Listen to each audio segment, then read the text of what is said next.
primarily my duty would be to the residents of Woodlands to make sure that I get to know them better, I understand their problems, and I'm able to solve the problems as and when they arise.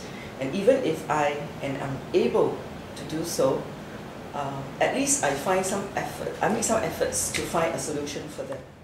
Through the regular weekly Meet the People session on Wednesday nights, where residents with pressing problems will come and see me and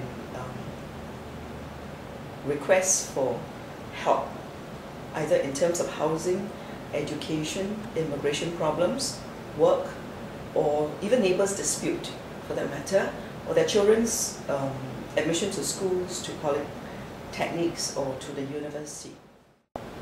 Whatever is within my reach and whatever that I think I can do, I will do my best to help them out in the situation. But where it is not possible, I will also tell them very frankly that it cannot be done. And well, even if it cannot be done, let's try and see if we can approach it from a different angle, or whether residents are able to reduce their expectations and try for maybe a win-win situation. Community events that are organized by the grassroots leaders regularly, either the block parties organized by the residents' committees, or the floor parties, the community healthy lifestyle events, National Day observance ceremonies, National Day dinners, and other form of contact. For instance, Clean and Green Week, where we have planting of trees, where we encourage residents to observe the importance of keeping the environment clean and green. And through festivities like the Pongo Festival, organized by the IAEC, and also the Holy Hangama Festival, and Deepavali, and all the other festivities that are organized by the IAEC for residents as well as for the Indian nationals or Singaporeans with Indian background. Of course, the Malay Activities Group will also organize their events. This is also a time for the non-Malays, the non-Muslims, to also take part in the festivities. The usual ones which we organize for Chinese New Year, for the residents as well to celebrate Chinese New Year, for Christmas. These are events which are meager size in that we invite the whole constituency actually to come and participate. And in the process, not only is there bonding between myself and the residents and the grassroots leaders, but also between the residents themselves, amongst them.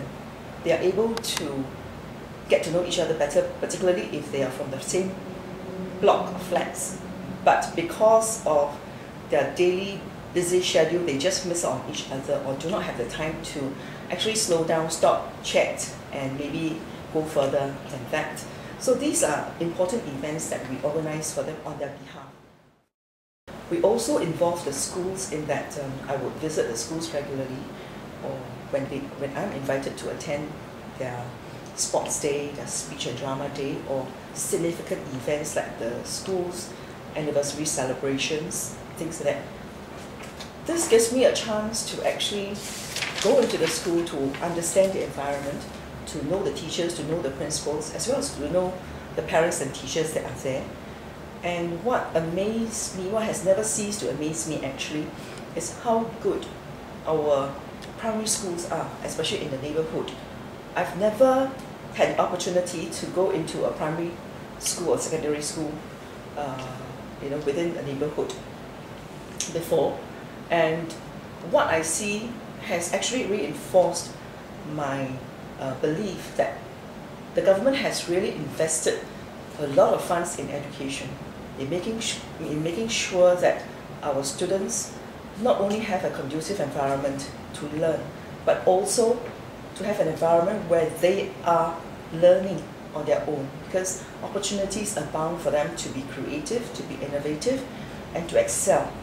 And it is always a pleasure to see children, especially the younger ones, possessing that self-confidence and the pride when they approach me to introduce their projects or to explain to me certain things that they are in charge of. And you could see from the poise and the self-confidence that they possess that they are truly trained well by our teachers, and that really there is nothing to regret if our children do not go into a branded school, for instance, because I think they are equally good. And sometimes I would think that they do have that special charisma which I may not find in schools, reputable schools for that matter.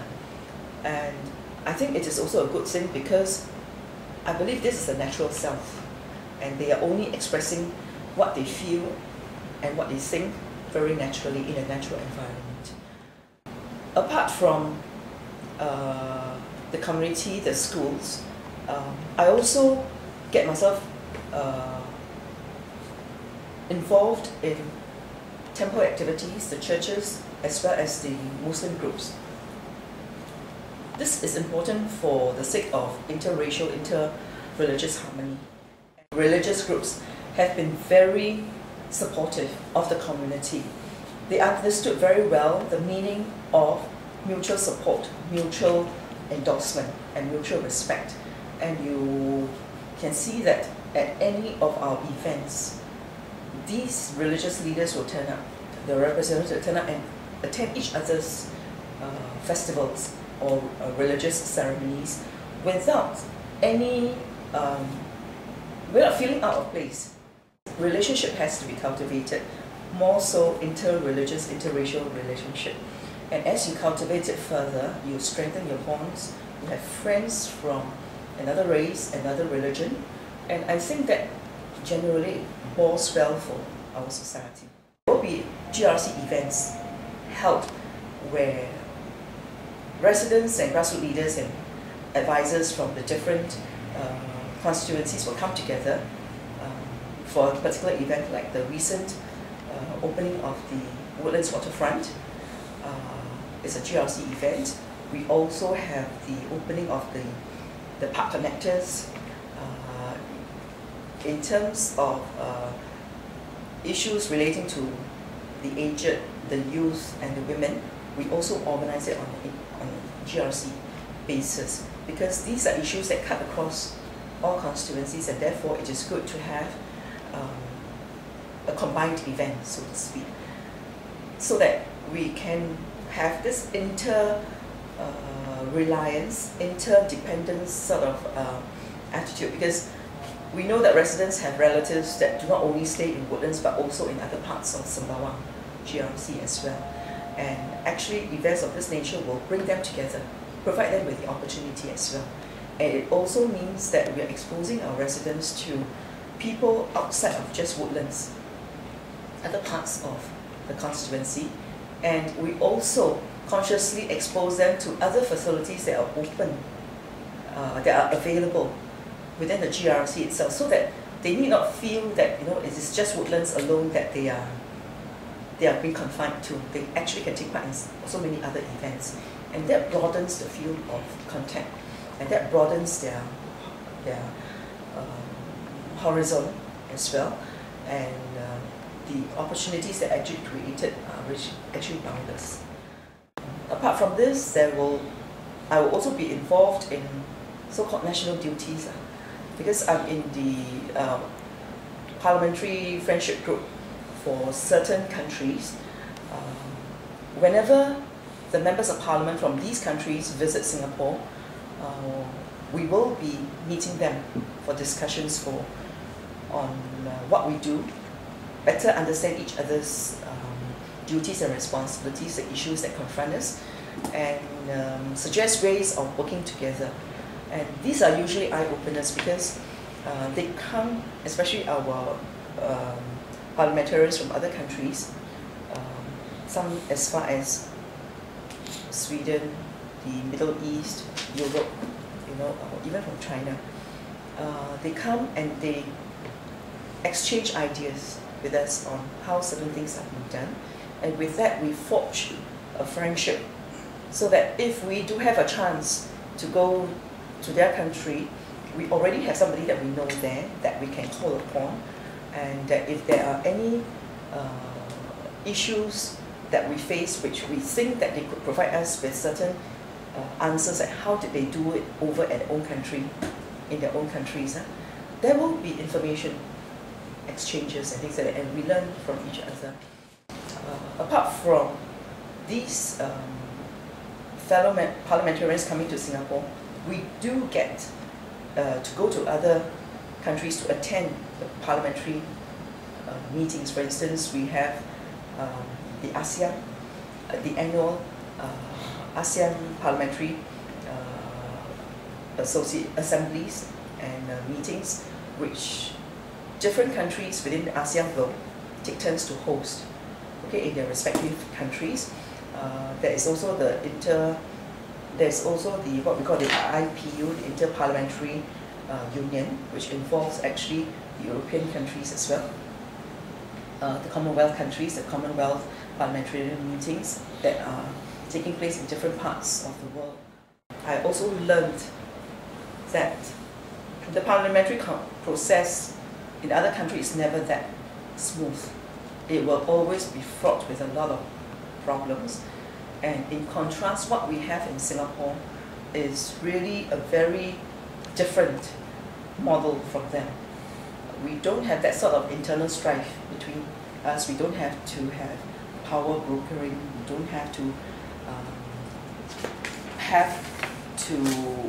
pull up people, alliances, look for your own alliances, your own collaboration to support the bills, to support any initiatives that you want to. And I guess for us, that sort of stability has actually helped us a lot to achieve a lot in terms of passing the necessary legislation to make sure that things are improved, certain things are done.